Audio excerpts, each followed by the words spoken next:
Nyakwa Ramogi ajuang ageno ni bedo gi odiochieng' makare kawuono wuotho kela kaunti ma Kisumu kamoro ni Nyando district odiochieng' ma kawuono antie kamoro ni Olasi pi mineno tugo gondo ni kata mineno amulo mayom kamae ma pi moya e bad aora Olasi odiochieng' ma kawuono an gi japur miluongo ni Caleb Ochieng ni e bracket mar youth manyiso ni en wuoyi mabende pod nigi gombo mar dongruok korka puodho koni. Oneno ni ber mondo tim giga aina mabende dhi konyo joluo kata bende biro miyo ji mijing'o mar donje kit pith ma en owuon. Kawuono wawuoye kit pith mar otungu mar ang'ina kata kihero bulb onion. Omiyo kamoro amora ma intie janeno mara ina mondo akaw kinde mar rwaki e chenro kaka pile lungana lori nyaka Black machiegni.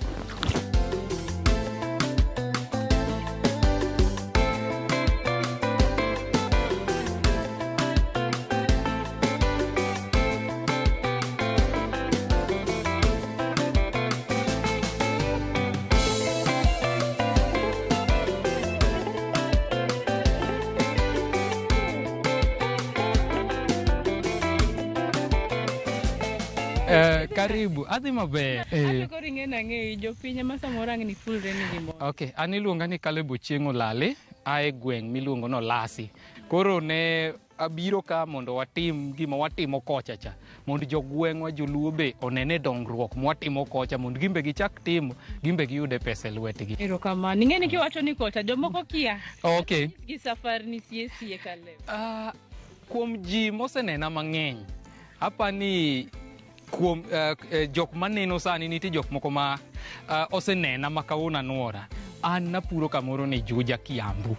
Koro Kiambu asepure igni madhi ma 10 ma wase konyore gi jopur makocha. Koro sani nyaneno ni kaluo be ni piny kidogo mondo watingre, mondo wachak kelo maendeleo koni, dhano bo chak neno gik mwatimo gi mondo dhano tim mang'eny mondo wayud pesa wate. Adwa ni nyiso ni ang'o ma kawuono wawuoye. Pith mane, pur mane, kawuono wawuoye kata wadwa nyiso jopiny. Koro ng'eny ji ohero nena e greenhouse. To negi wena ja greenhouse kende. Kawuono wadonje pap. To gima waneno ka watimo gimiluongo ni kitungu. E gweng'wa ma kaluo ka asewuothe mang'eny. To mondo ayud ka ji pidho kitungu pok aneno. To kata kaneno to tin. Emiyo waneno ni watim kitungu koni nikech kitungu en one of the best cash crop machiwo pesa maber. To en gima kipidho to kethre piyo piyo. En gima pod inyalo pidho tiuse kata ka mos moko kethore to miyi pesa. Koro en pesa ne kochiek to ok inya wite. Ok idhi lale no top ama nini. En kosewuok to iuse tiyudo pesa ni to ichiema maber. Koro en gima naneno nakel ka mondo jowagi bone. Jowagi kanyalo joina wapidhe to wayuto to wachiema maber. Kamano. Erokamano ahinya. Adwa ni nyisa ni safar ni mar duogo kaluo. Bedo nang'o mineno ni koro sanie en mondo achak gi puro otungu. Koro safarna mang'eny wasetiyo e Kiambu County. To kucho dhano osepuro mang'eny. Ma koro anyalo wacho ni gimoro kaka competition be koro nitie. Koro yudo ka ng'ama time maber saidi ema koro winjo maber. Nikech koro ji ng'eny matime. To kanaduogo kaluo waka, to gi asegonu erokamano jo chenro mar pur gohala. 2 adek mwatimogi asebedo kayudo simbe mar jowetega ma joluo ma gimbe ne gigombo ni gima gineno katimo kucho cha. Inyalo kele koni mondo gimbe ginene mondo gidonje. Mar ariyo naneno opportunity kamineno ka gimoro ok timre. Mano nyiso ni kichako time to une joma wange. To ka une joma wange nyiso ni une jok mabo chame mokwongo. Koro jok madwano pur gini ojoina mondo wachake mondo wachame piyo ka ji mang'eny pok oye. Koro gimokela koni yudo ka sani pod opportunity ka gik mang'eny inyalo pidh ka aito lo be pod ng'eny thurwa koni moloyo kocha sani koro lo odiyore. Lakini korwa koni waneno ka lo ng'eny. Jok mapidho jamni nyalo pidho matin moromo, joma puro be nyalo puro matin moromo to wayuda pesa. Kamano. Erokamano ahinya. Ne jal ma samoro gombo pidho kitungu pok wanyiso gi ni en kit kidieny mane mipidho to ang'o miyo ni yiero mae pidh sie kama wantie. Koro kitungu ma wapidho kani iluongo ni Neptune F1. Neptune F1 ober nikech en kitungu mawuok e size ma jochiro ohero. Nitie size mopogore opogore, nitie size madhi e chiro, nitie size madhi e hotel. Koro sana sana joma nyiewo tungu mang'eny gin jochiro, to jochiro ohero size ma medium, hotel to ohero size madongo. Size ma medium iwacho no tungu king'ado to ok ber kiweye nus. Otungu ber king'ade ting'ade te mitieke. Kiweye nus en gi teko mar ywayo jam, ma samoro kiduogi tiyo kode nus modong'ni to ok ober, onyalo kelo ni gimoro kaka food poisoning. Emomiyo jochiro ka giuso to giuso ne customer ma kawaida madhi tedo go e ot, to gin gidwaro size ma medium ma ka ging'ade, kong'ade to tiyo kode te. Koro being that ni gin e jonyiepo maduong', gin ema koro wapidho negi Neptune F1 nikech dhi golo size ma medium ma kata kitere chiro to usore e yo mayot, nikech madongo ahinya ka to ji yiero. To gimbe be ke in gi order mar hotel to nitie variety mipidho kaka Africa Red gini ipidho gi to koro supply hotel nikech giwuok madongo dongo. Erokamano ahinya. Kitungu kawo kinde marom nade seedbed? Kapok ipidhe seedbed, kitungu kawo ndalo 45 kende, mano 45 days. Mano chieng' mikete lo moti moromo koro transplanting, okawo 45 days. Koro gimitime seedbed, mokwongo iloso furrows kata seedbeds. To kiseloso furrows seedbeds mar 1 meter width to gi 30 meters length, iloso gi kata 5 kata 6 moko. Kisetimo mano tikike gi manyiwa mosekwe, ok manyiwa maliet, manyiwa mosekwe mikiko go lobni. Kisekike gi manyiwa tikawo kodhi to iloso line mipogo e bedni mitieko nyaka tung, te mipore kodhi tiumo gi lowo ma ok iumo lowo mang'eny ahinya, mana lowo mayot e wiyegi. Koro kitimo mano tiyudo ka koro iole pi pile ka pile. Koro kiseole pi pile ka pile to chako ti, to itimo kamano kigoye yath be mar kute, tigoyo yath ma geng'o tuo mar fungal infection. Itimo kamano man nyaka ndalo 45 rom. Ndalo 45 koseromo to mano koro iromo aroma, idhi uso. Igologi titerogi kama ipidhogie. To sama ipidho kama koro ipidhogie, gikawo kinde marom nade? Kitungu kaka cham moro amora, gima kendo aduogo afwenyo emomiyo pidho gik moko mang'eny ber. Cham mang'eny kawo ma dweche 3, dweche 2 gi nus to dweche 3 to en sawa. Koro kitungu en okawo dweche 3 kende kisegole e seedbed ma koro ikele kama ipidheni.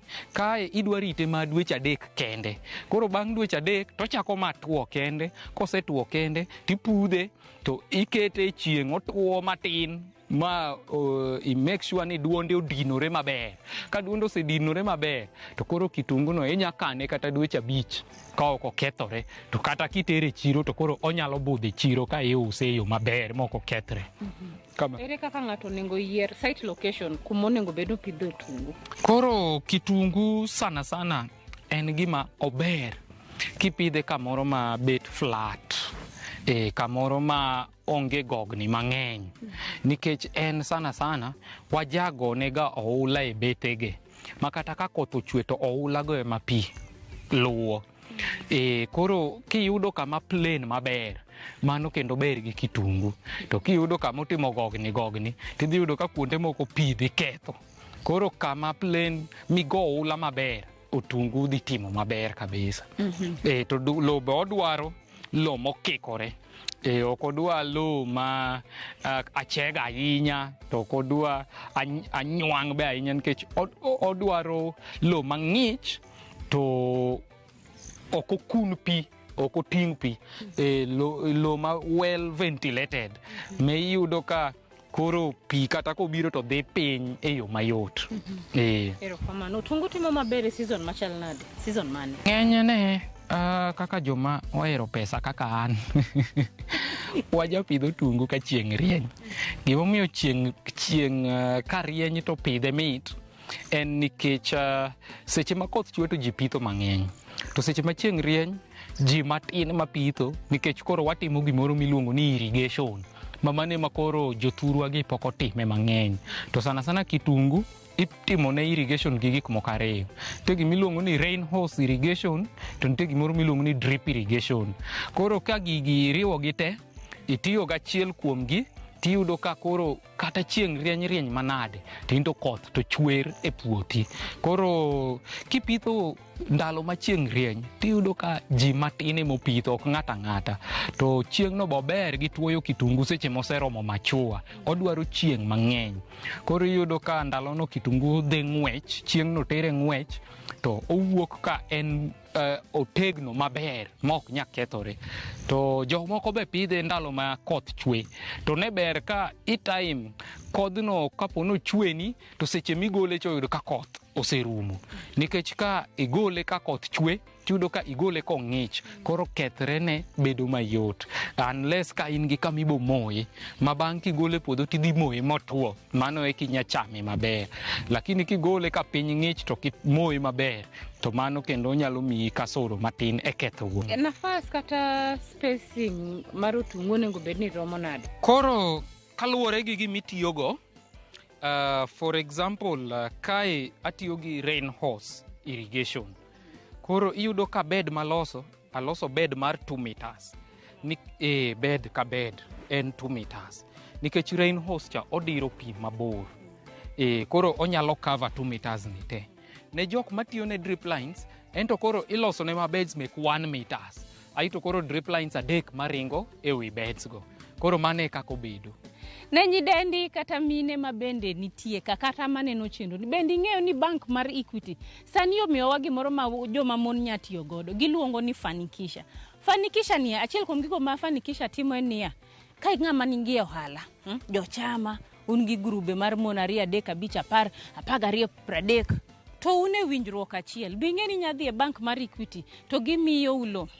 Mar ariyo, fanikisha ni bende puonjo joma mine yo mar kungo pesa gi maber. Kise kungo pesa, bende gichak ginyisi niya, wadwa mi puonj kata wadwa tiegi yo ma ing'eyo kaka inya tiyo gi pesa ni. Mar adek, bende gi gima giluongo ni policy insurance, gipuonji kaka inyalo rito mwandu ni. Adwa ni wakaw daka moko madundo wadhi e yweyo aito bang'e waduogo. Tikidhigo.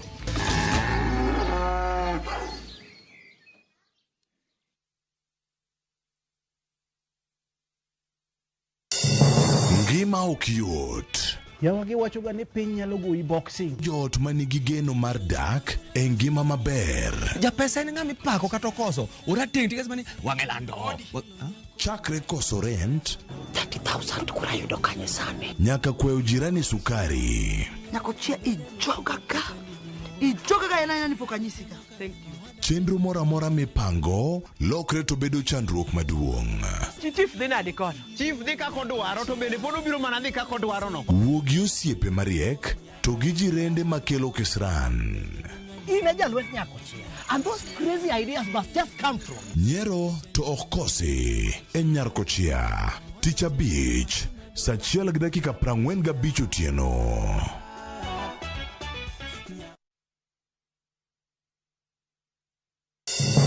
Ngima ok yot. Jawagi wachoga ni piny nyalo goyi boxing. Jot manigi geno mar dak e ngima maber. Ja pesa en ng'ami pako kata okoso. Ora ting tigas mani wang'e lando. Chakre koso rent 30,000 kura yudo kanye sani. nyaka kweo jirani sukari. Nyako chia ijoga ka ena ni pokanyisika. Thank you. Chenro mora mora mipango lokre to bedo chandruok maduong'.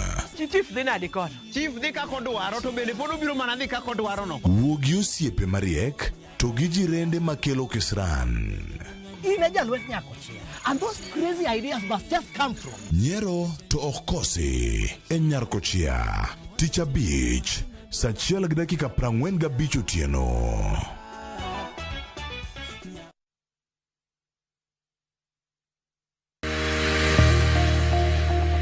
Ng'ato ka ng'ato nigi gima ber mohero. En mich. Gima wadhi gi art.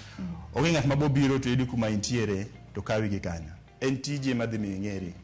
Mae en chenro ma ji nigi nyalo mar timo gik moko e yore mopogore opogore. An ma design ma arango quality mar gino kapok owuok. Moro ka moro kuom gik matimore e ngima ng'ato en gima duong'. Tije lwedogi nigi pesa sana, kik utegemea tije andika. Nikech duong' ok en gima iwacho gi duol maduong' seche moko, to en gima itimo gi lwedo. Mipoknino teko. Time seche te. Pok opogore. Tich Ang'wen, saa 2 okinyi.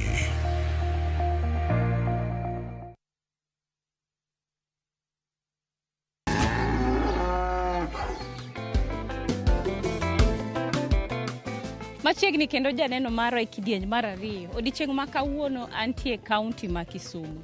Antie kamoro ni Olasi, ma bende ni Nyando district. Kawuono wawuoye kit pith mar otungu mar ang'ina kata kihero bulb onions.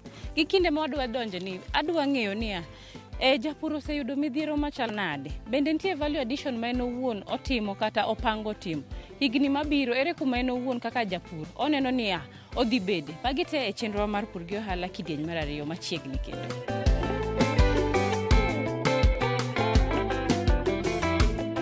Koro ere kaka ng'ato nyalo fwenyo ni otungu oseikore onego bed ni golo gi e puodho? Koro otungu gima ber ni otungu en gima kochiek to kochiek ka iye nie lote. En ochiek ka duonde neno. To achiel kuom gima nyalo ng'isi ni otungu oseikore, ndalo. Ka in japur ma ong'eyo rekod ndalo mane transplant ka. Koro kae ka itieko 90 days, ting'eno otungu ni nyaka bed ni koro dirom. To mokwongo mondo ing'eno dhi romo, gimokwongo odhi ng'iso gi ite. Iyudo ka ite koro chako tuo. Kaka magi kama koro wantie ni. Ineno ka gimo wang'. To ng'ato nyawe no wang' nikech nitie gimokethore. Onge gimokethore. Ma ong'isi ni oseikore. Onego bed ni gole, itere e chiro kata itere e jikon. Koro mane achiel kuom gima waneno. Mar 2, inya tiya gi wang'i, igaga wang'i, tineno ka bet ogolo ni wiye e wi lo matin. Koro mano ng'isi ni be kawa. Koro ikruok ne osebedo ma imbe koro inena ni koro kotuo maber, ng'ato nyalo golo kitungu.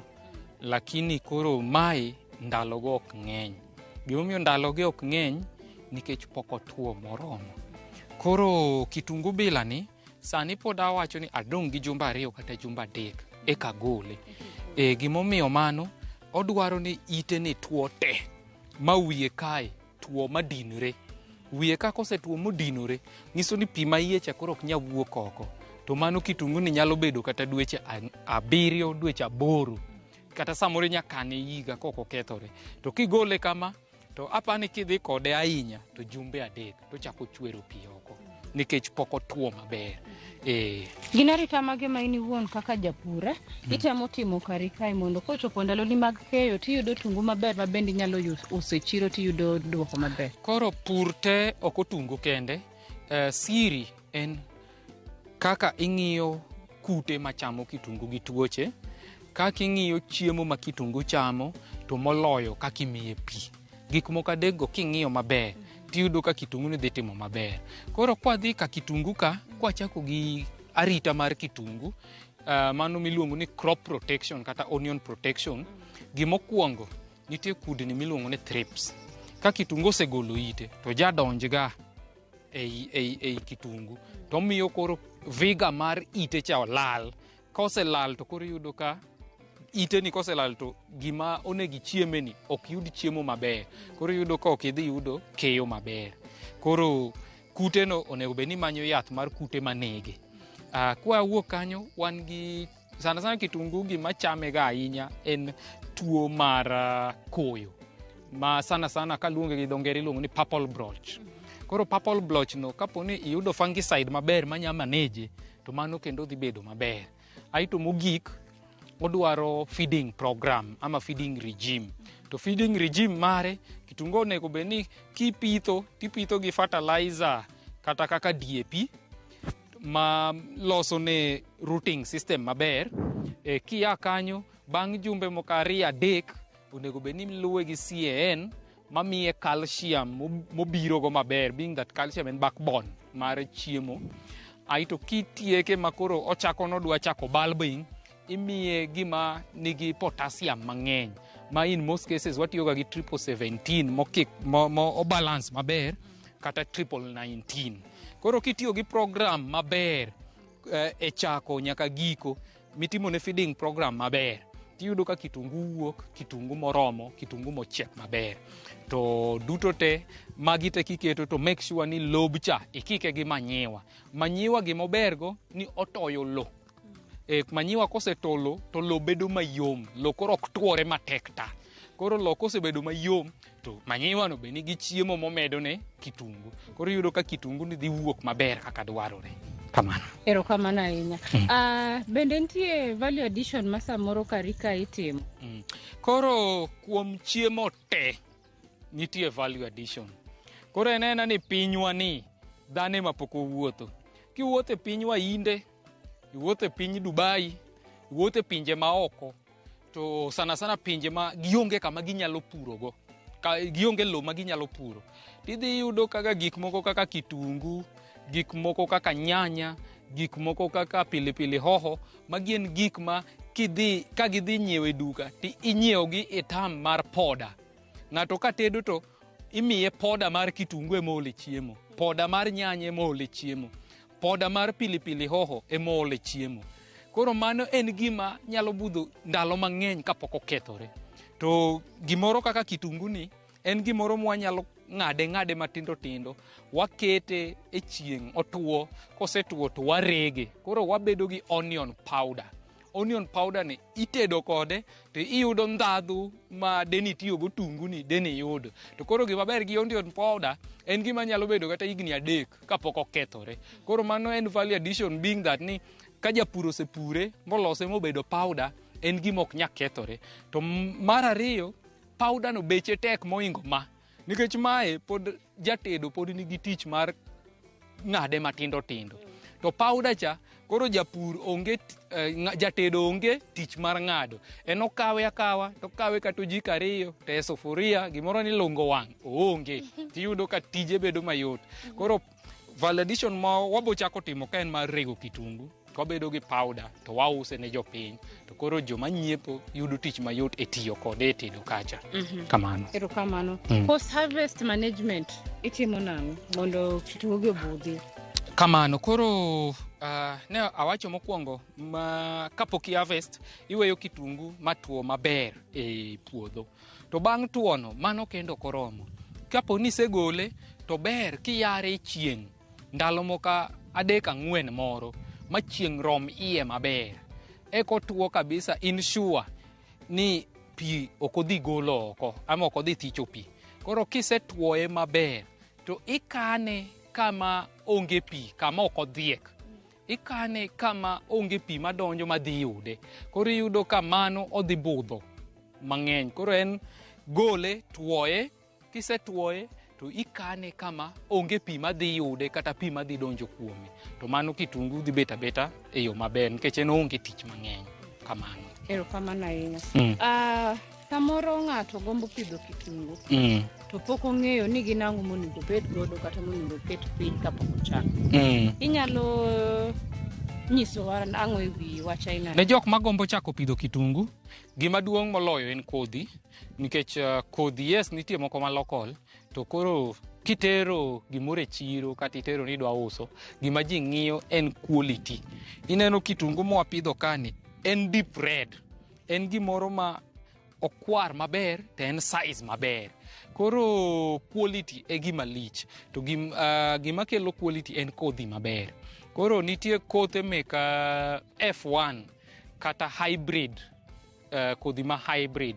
Gine kothe mabeyo beyo ma ka ng'ato nyiewo to iyudo ka dhi golo ne kitungu maber.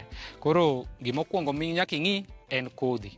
Kisenyiewo kodhi, gima nyaka ing'i en yath to gi feeding program. Kaka kwano fertilizer matiyo chakre pitho nyaka itieki. Mago te kiseketo, aito koro bed gi kama pi nitie minya olo ne pi moromo. Daher ng'eyo ni to chiro sani chalo nade, chiro mar otungu? Sani chiro mar otungu, anya wacho ni dhano no pidho otungu matin, ama ji pod pidho otungu matin, nikech ng'eny kitungu ma usore ka wuoga Tanzania. To of late aneno ka gima dhano chako hero kitungu ma Kenya. To demand ma kitungu ma Kenya ka idho sana. To mano miyo koro kidhi kata e chiro sani, tidhi yudo ka nengo kitungu ni malo. Kaka sani Nairobi to onge nyowuoyo. Koro miyo koro ji ka nya puro kitungu sani to yuto ne en yuto maduong'. Cause kitungu kaponi eka chiel nyami tan 9 kata 8 kadhi nyaka 10. To iuse kila chiel gi siling 80 kadhi mbele. Tiyudo ka igo kwano ni maber, ti igo kwano ge 100,000 gi wiye. 100,000 o kata 100. Koro nuang'o ne ber paeka. Kamano. Kamano. Akia ka bende ini wuon nitie kony moro amora miseyudo ko e county government. Koro county government ma Kisumu nyago nero kamano kuom pi. Nikech an kama antie gikunyo pi mar drilled magiketo tangi maduong'. Koro pigno ema tiyogo e irrigation. Being that ni jokoni pok ong'eyo wach irrigation, koro an achiel kuom beneficiary mochako tiyo gi irrigation e pigno. Koro challenge mwanyalo yudo matin en samoro stima.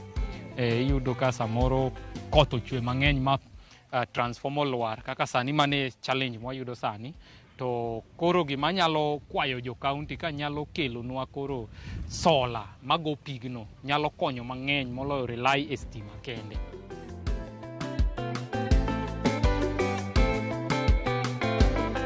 Inang'eyo ni inachiel kuom jogo mabende osewinjo maber kata oseyudo kony koya e bank mar Equity. Inyalo nyiso ni ginang'o ma jo Equity osetimoni kata gisebedo ka gitimoni? Jo Equity ne koriwore gi midienye mamoko ne gikonya e somba. Wan gi yudhe moko ma oinga 1,000. Ne gikonyowa ma kane wasetiegore to ne gimiyowa loan. Loan ni ema natiyogo kachako go gima timoni. Ma koro na gero go greenhouse, na pidho go gik moko, ma na abedo establish, ma koro achopo kuma chopeni. Kamano. Erokamano. Manyiso ni en bank ma japur kata ng'ama dwa kony nya chope to yudo kony. Nyalo chope, idhi adhiya e jo machiwo loan mar agriculture no, tiwuoyo kodgi timiyo gi plandi, to gitugo kodi maber kakidwaro kaluwore gi plan ma ingo. Ka wadhi kwa tieko parting shot, wach mane mugik ma in godo ne jal maneno chenro dichieng' makawuono? An gima nyisoga ji en ni lo nigi pesa, tigi lo maber, kitiyo gi lo mariek, timbe lo dhi tiyo kodi mariek. Ero, nuane, nuwa mano. Tigi lo mariek, kitiyo gi lo mariek, timbe lo dhi tiyo kodi mariek. An inyayude namba na mar 0705 525 300. Nyalo nuwe? Namba 9 nono aria beach, a beach aria beach. Adek nono.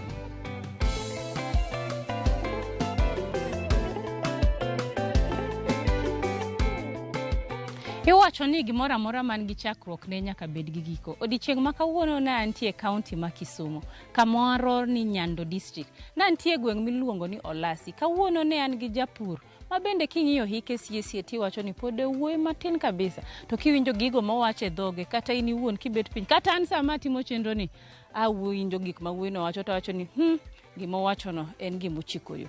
In kaka japur to samoro diher ni mondo wabi walimi, inyalo oronwa ote machuok kitiyo gi SMS namba marwa maen 23600. Kata inyalo oronwa ote e email marwa mar purgiohala@royalmedia.co.ke. Kata inyalo yudowa e mbui piny sani olony. Wan gi page mar Facebook, wan gi page mar TikTok mar Purgiohala. Kata na wuon inyalo yude e mbui kaka Lorino Mondi e TikTok Alori nyaka Black. To mana kiorona ote motenore gi weche pur, mano tabro duoki. To nikech kale wewa gi wach mochikoyo, owacho maber niya, kitiyo gi lo maber, lo biro tiyo kodi mariek.